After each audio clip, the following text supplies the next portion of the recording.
Hi everyone, welcome to my next video. I was in the ancient city of Xi'an last weekend and I wanted to share with you some of the highlights I experienced there or on the trip. That also includes pooping pandas and some of the inefficiencies that I have seen in the Chinese air transport system. I started my trip from Beijing as I was there for a business trip during the week. The equipment was a 13-year-old Air China Airbus A330-300. It's crazy that I have only flown wide bodies domestically in China so far. On the way out, I was able to spot some parked Boeing 737 MAX on the tarmac, or as I would put it, a great contribution to aviation safety.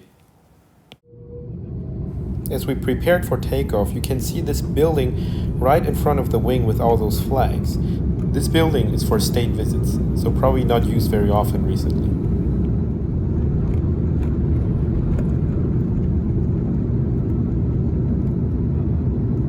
Takeoff was smooth and powerful, probably due to the light load. Economy class was probably half empty, but unfortunately you cannot switch the seats due to the COVID restrictions. The approach in Xi'an was really rainy and I was not able to capture a lot of good footage, so I just skipped over that one. The next day, as the weather has become better, I went to a nearby zoo, which is about 1.5 hours away from the city center. They have some rare animals from the local Qinling mountains on display, including the giant panda. For me, it was the first time seeing them in real. And I have to say that they really have a pretty nice life here. It looks like that they're just eating, chilling, sleeping, drinking, and hanging around all day. This one is a quite local celebrity because he has this rather brown color instead of black. There are also some baby pandas or infant pandas. And it looks like that they are more willing to work at least a little bit to get to their food. The laws of physics say that if mass goes in and if the panda doesn't keep growing, then it also has to come out. So I guess this is what happened here.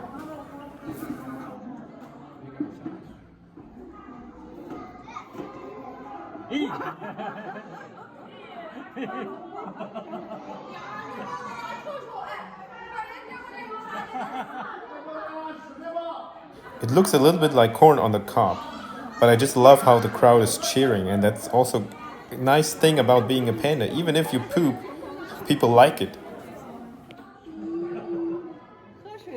This one is just sitting there, maybe drinking or maybe just having a bad hangover from last night, not sure. And this one is just eating all day. The small pandas look like they're more active, or at least some of them. This zoo mainly features 4 animals, and they're called the 4 treasures of the Qingling Mountain. One of them are the pandas, and the second are those monkeys. There are 5 of them in this zoo, and they really created a nice playground for them with ropes and trees to climb on. And typically one of them would go first and the other ones would follow fairly quickly so that they're always together.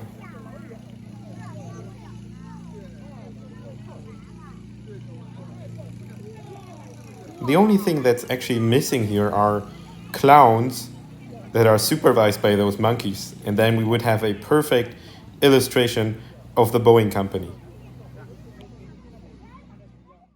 The other 2 animals are, one of them this thing that kind of looks and also smells like a cow, and those white birds that kind of like to sit on the ground but also sit on trees. Sorry for not being able to provide you more information.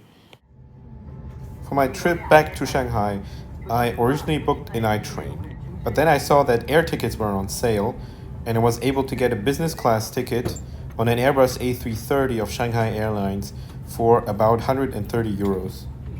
Shanghai Airlines is a subsidiary of China Eastern. The seat on their business class is fully flat, but has a little bit of an incline, similar to the previous generation of Lufthansa's business class. But unlike the current Lufthansa business class, you cannot play footsies with your neighbor.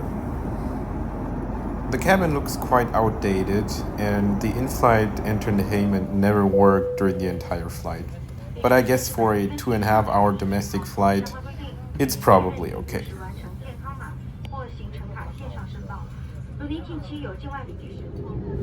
We waited at the holding point for an inbound aircraft before it was our turn to go.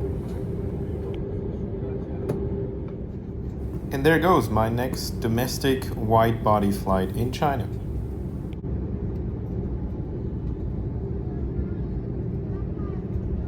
Don't you just love the sound of those Trent 700s spooling up? Let's just sit back and listen.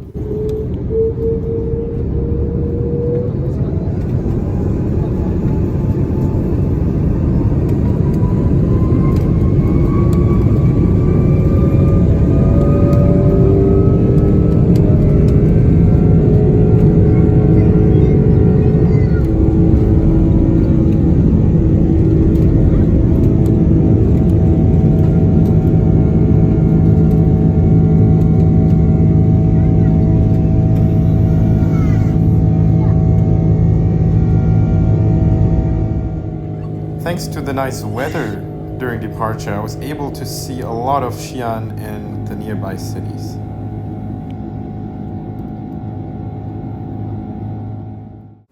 The service on board was great, the staff was really friendly, and this was my lunch. Better than anything I've seen on European business classes.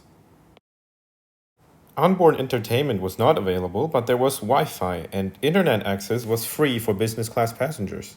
So I did what I'm sure every one of you would do with internet access on board. I opened up Flight Radar and started tracking my own flight. The speed was not the best, but good enough to track my own flight and some of the surrounding ones and load some additional useful data. Another great thing about Flight Radar is that you can track the surrounding flights as well. Like this 747 freighter about 1,000 feet below us, in a right turn on its approach to Hefei. I think I need a better camera on my phone. If Apple would only release a new iPhone. Oh wait! But I think I can still capture some good cloud surfing pictures with this one. Looking at all the flights I've done domestically in China, there are two things that I don't really understand. The first thing is that the seatbelt signs are turned on as early as 45 minutes prior to touchdown. I have no idea whether this is a regulatory requirement or just airline procedure. Maybe you guys know more. This also means that you don't have a lot of time to relax in your seat because that has to be in the upright position when the seatbelt sign is on. The seatbelt sign is also turned off fairly late after departure. And that, in combination, can sometimes also create some bathroom emergencies. But maybe passengers in China just need this additional time to get ready for their arrival, to increase their arrival readiness level to an adequate value so that they are well prepared to get off. I know that for Lufthansa, for example, the seatbelt sign will be turned on 15 minutes before touchdown for European flights and 30 minutes before touchdown for intercontinental flights. The second thing is that there's always a huge difference in height between the plane and the floor of the gangway. And this can also create some problems for older people or, as you can see here, for small kids.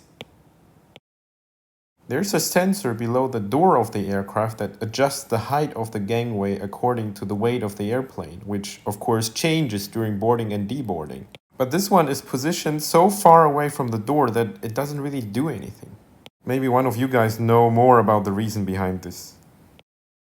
I'm still amazed by the sheer number of wide-body aircraft every time I'm at Shanghai Hongqiao Airport, given that this airport only serves domestic destinations.